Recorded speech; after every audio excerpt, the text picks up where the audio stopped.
দেশের দক্ষিণ পূর্বাঞ্চলে চলমান বন্যা পরিস্থিতিতে ঢাকা বিশ্ববিদ্যালয়ের ছাত্র শিক্ষক কেন্দ্রে বৈষম্য বিরোধী ছাত্র আন্দোলনের গণত্রাণ কর্মসূচির প্রথম দিনে অনলাইন ও অফলাইনে ২৯,৭৬,১৭৩ টাকা এবং বিপুল পরিমাণ খাদ্য সামগ্রী সংগ্রহ করা হয়েছে এবং আজ ২৩ আগস্ট সকাল ৮টা থেকে রাত ১০টা পর্যন্ত গণত্রাণ কর্মসূচি চলমান থাকবে।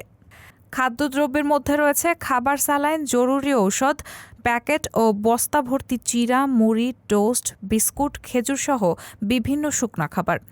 বৃহস্পতিবার ২২ আগস্ট রাত ১১টার দিকে গণনা কার্যক্রম শেষে বিষয়টি নিশ্চিত করেছেন বৈষম্য বিরোধী ছাত্র আন্দোলনের সমন্বয়ক আবু বাকের মজুমদার।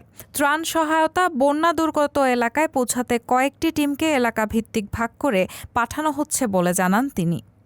বৃহস্পতিবার সকাল থেকেই বন্যার্তদের সহায়তায় রিকশাওয়ালা, ব্যবসায়ী, শিক্ষকসহ সর্বস্তরের শ্রেণী পেশার মানুষ তাদের সামর্থ্য অনুযায়ী অর্থ ও খাদ্য সামগ্রী নিয়ে টিএসসি এলাকায় আসেন। বৈষম্য বিরোধী ছাত্র আন্দোলনের একদল শিক্ষার্থী টিএসসি গেটে কে কী পণ্য সামগ্রী দিচ্ছেন তার তালিকা করে রাখেন।